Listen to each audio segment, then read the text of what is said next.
जननी जन्म सौख्यानां वर्धनी कुलसंपदां पदवी पूर्व पुण्यानां लिख्यते जन्म पत्रिका सूर्याय च सोमाय मंगलाय बुधाय च गुरु शुक्र शनिभ्यश्च राघवे केतवे नमः गजाननं भूतगणादि सेविदं कपित्त जम्बू पलसार पक्षिदं उमासुदं शोक विनाश कारणं नमामि विघ्नेश्वर पादपंकजं महागणपति तुணை கொண்டு नव கோள்களின் துணை கொண்டு மாதா பிதா துணை கொண்டு இஷ்ட தேவதா குல தேவதா நட்சத்திர தேவதா பிரார்த்தனா தேவதா பித்ரு தேவதா துணை கொண்டு இந்த வார ராசி பலன்கள் வாசிக்கப்படுகிறது. இந்த வார ராசி பலன் என்று சொல்லும் பொழுது 15ஆம் தேதி முதல் ஜூன் 15ஆம் தேதி முதல் 21ஆம் தேதி வரை எப்படி இருக்கும், ஞாயிற்றுக்கிழமை முதல் சனிக்கிழமை வரையில் நம்மளுடைய ராசி பலன்கள் நமக்கு எப்படி இருக்கும், நம்ம என்ன செய்யணும் என்ன செய்யக்கூடாது, இந்த வாரத்தில் நம்ம எப்படி இருக்கணும், என்னென்னலாம் நமக்கு ப்ளஸ்ஸு எதெல்லாம் நமக்கு மைனஸ்ஸு, நம்ம என்னென்னலாம் செய்யணும் செய்யக்கூடாது அப்படிங்கிறத நம்ம பார்க்க போகிறோம்.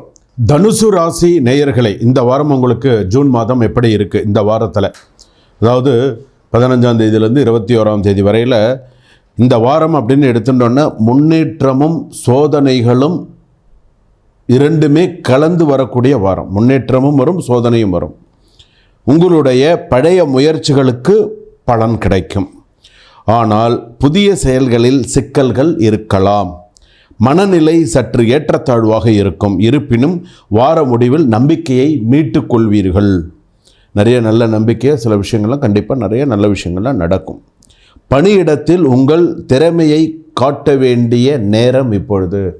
அதாவது ஒரு வேலை செய்கிறோம் அப்படின்னு சொன்னால் உங்களுடைய திறமையை நீங்கள் நிரூபிக்கணும்.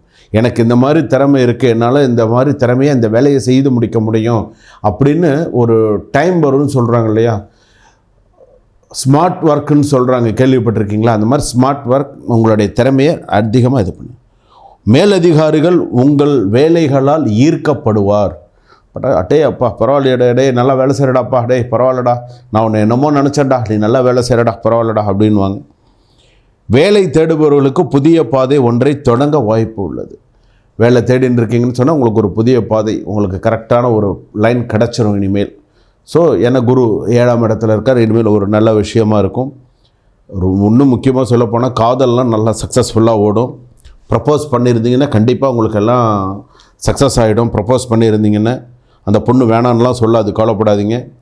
பரவாயில்லப்பா, நான் உன்னை கல்யாணம் பண்ணிக்கிறேன், ஏற்கனவே கல்யாணம் பண்ணுறது பெரிய கஷ்டமாக இருக்குது, நான் அவனை கல்யாணம் பண்ணிக்கிறேன் அப்படின்னு சொல்லி அந்த பொண்ணு கல்யாணம் பண்ணிக்கும். நீங்கள் கொஞ்சம் பார்த்துக்கோங்க, அந்த பொண்ணை கல்யாணம் பண்ணிக்கலாமா வேண்டாமா நீங்கள் யோசித்து முடிவு பண்ணி ப்ரப்போஸ் பண்ணியிருந்தீங்கன்னா எல்லாம் கண்டிப்பாக நடக்கும். தொழில் செய்து வரும் நபர்கள் புதிய ஒப்பந்தம் அல்லது விரிவாக்க வாய்ப்பு பெறலாம். பலவீனத்தால் திட்டமிடுகளில் மாற்றம் செய்ய வேண்டிய நிலை உருவாகலாம். குடும்பத்தில் ஒற்றுமை அதிகரிக்கும். ஆனால் உறவினர்கள் சிலர் உங்களின் முடிவுகளை விமர்சிக்கலாம். இதெல்லாம் உண்டு. ஏன்னா இப்போ குடும்பத்தில் நீங்கள் ஒரு முடிவு எடுத்திருக்கீங்கன்னு வச்சுக்கோங்களேன், இந்த உறவினர்கள்லாம் எப்படின்னு கேட்டிங்கன்னா, நீ செஞ்சது நல்லதாக இருந்தால் பரவாயில்ல, நீ நல்லது செஞ்சும் நீ இப்படி செஞ்சுருக்கலாம் அப்படி செஞ்சுருக்கலாம், நீ அப்படி செஞ்சால் நல்லா இருந்திருக்கும், இவன் ஒன்றுத்துக்கும் செய்ய மாட்டான், இவன் எதுவுமே செய்ய மாட்டான், ஆனால் செய்கிறவனை குத்தம் சொல்லுவான் பாருங்கள், அதை விமர்சனம் பண்ணுவான் பாருங்கள், நீ இப்படிலாம் செஞ்சுருக்கலாம், என்கிட்ட கொடுத்துருந்தா நீ என்னத்தை கிழிச்சிருப்ப நீன்னு. அப்போ செய்கிறவனையும் விமர்சனம் பண்ணிக்கிட்டு, இதுதான் உறவினர்கள், பார்த்துக்கோங்க. குழந்தைகள் தொடர்பான நன்மை செய்திகள் உண்டு. வீட்டில் பழைய உரிமை சொத்து விவகாரம் சுமூகமாக முடியும். நான் எதுக்காக இந்த விஷயத்த சொல்கிறேன்னா, உறவினர்கள் அப்படின்னு சொன்னால் ஒரு விஷயத்தை செய்கிறாங்களா, சரி ஏதோ அவன் கஷ்டப்படுறான், ஏதோ ஒரு நல்ல விஷயத்த செஞ்சான் அப்படின்னு சொல்ல மாதிரி இருக்கும். அவனை விமர்சனம் பண்ணுறது, அவனை நீ இப்படி பண்ணியிருக்கலாம் அப்படி பண்ணியிருக்கலாம், நீ ஏன் இப்படி பண்ணல, நீ ஏன் அப்படி பண்ணல, நீ ஏன் என்ன கேட்கல, அவன் செய்யும்போது அப்போ நீ எங்கே போன, செய்யலாம்ல, அவன் செய்யறான்னு தெரியறதில்ல, அவன் கஷ்டப்படுறான்னு தெரியுதில்ல, உன்னை கேட்டு உன் காலில் விழுந்து அதுக்கப்புறம் தான் நீ அவனுக்கு அட்வைஸ் கொடுத்து அவன் செய்யணுன்னு அப்படிப்பட்ட வேலையை அவன் செய்ய தேவையில்லை. தனுசு ராசி பொறுத்தளவுக்கு வில்லானை சொல்லால் வளைன்னு சொல்லுவாங்க. அவனுக்கு இருக்கிற திறமை போதும் அவன் செஞ்சுட்டு போயிடுவான். நீ அவனை விமர்சனம் பண்ணிட்டு அவன் மனசை கஷ்டப்படுத்திட்டு, இது ஆணுக்கும் சரி பெண்ணுக்கும் சரி, அந்த பொண்ணு அவளால் முடிஞ்சதை அவள் ஏதோ திறமையாக தான் செஞ்சுட்டு இருப்பாள். நீ அது செய்கிறதில்ல, நீ இது செய்கிறதில்ல அப்படின்னு சொல்லி அந்த பொண்ணை போட்டு பாடாப்படுத்தி அந்த பொண்ணு மன நிம்மதி இல்லாமல் போய் எதுக்கு அதெல்லாம்? ஒன்று உங்களால் முடிஞ்சால் முன்னாடியே சொல்லுங்கள், இல்லைன்னா நீங்கள் சொல்லாமல் இருங்க. செஞ்சு அதாவது ஒரு விஷயத்தை செஞ்சவங்களும் நீங்கள் போய் கஷ்டப்படுத்தாதீங்க. அதே போல் அடுத்ததாக குழந்தை தொடர்பான நல்ல விஷயங்களாக இருக்கும். வீட்டில் பழைய சில பொருட்கள்லாம் இருக்குது பார்த்திங்களா, அதெல்லாம் கொடுத்து புதிய பொருட்கள் வாங்குறதுக்கான நேரங்கள்லாம் வரும். இந்த வாரத்தில் எடுத்துட்டோம் அப்படின்னு சொன்னால் சிலருக்கு நிச்சயதார்த்தம் தொடர்பான நல்ல செய்திகள் வரும். நிச்சயதார்த்தம் பண்ணுறது நிறைய நல்ல விஷயங்கள்லாம் நடக்கும்.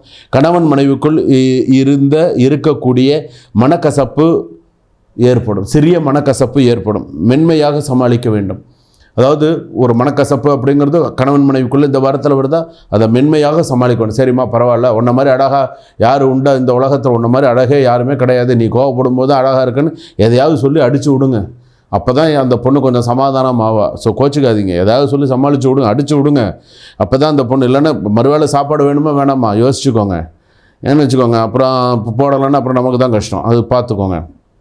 அதே போல் உடல் நலம் அப்படின்னு எடுத்துட்டோன்னா, அதாவது சோர்வு, மன அழுத்தம், செரிமான கோளாறு இதெல்லாம் நிறையா இருக்கும். ஸோ கொஞ்சம் கவனமாக இருங்க.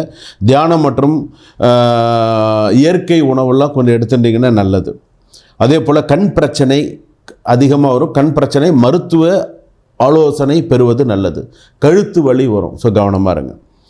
அதே போல் பார்த்திங்கன்னா பரிகாரம் எடுத்துட்டோம் அப்படின்னு சொன்னால், சனிக்கிழமை அன்னைக்கு ஆஞ்சநேயருக்கு துளசி மாலை போட்டு வழிபாடு பண்ணுங்க. எப்பயாவது என்னென்னு துளசி மாலை போட்டு வழிபாடு பண்ணிங்கன்னா நல்லது. ஏழை குழந்தைகளுக்கு உங்களால் முடிஞ்சால் ஒரு நோட்டு, பேனா, புஸ்தகம் உங்களால் முடிஞ்சது அந்த ஏழை குழந்தைகளுக்கு வாங்கி கொடுத்தா இந்த வாரத்தில் உங்களுக்கு நல்லது. நல்லா படிக்கக்கூடிய குழந்தைகளுக்கு வாங்கி கொடுங்க, அவங்களுக்கு ரொம்ப சக்ஸஸ்ஃபுல்லாக ஃபீல் பண்ணுவாங்க. லக்கி நம்பர் ஒரு 3. 3 எப்போதுமே உங்களுக்கு நல்ல ஒரு அதிர்ஷ்டமாக இருக்கும். 12 நல்லா அதிர்ஷ்டமாக இருக்கும். அதாவது விழிப்பும் பொறுமையும் உங்கள் வெற்றியின் ஆயுதம். நல்லா ஞாபகம் வச்சுக்கோங்க. இதுதான் உங்களுக்கு ஒரு விஷயம். முயற்சி செய்யும் நேரத்தில் காப்பாற்றும் சக்தி உங்கள் அருகிலேயே இருக்கும். ஸோ நீங்கள் அது எதை பற்றியும் நீங்கள் கவலைப்படாதீங்க. எந்த ஒரு சின்ன விஷயமும் உங்களால் சக்ஸஸ் பண்ண முடியும். தனுசு ராசி பொறுத்தளவுக்கு இப்போ பூராட நட்சத்திரம் தனுசு ராசி, மூல நட்சத்திரம் தனுசு ராசி, உத்திராட நட்சத்திரம் தனுசு ராசி எல்லாமே இருக்குது. இதெல்லாம் போராட்டம் கொஞ்சம் கஷ்டப்பட்டு தான் போராடி தான் சில விஷயங்கள் சமாளிக்கணும். ஆனால் சமாளித்து வெற்றி பெறுவீர்கள். வாழ்த்துக்கள்.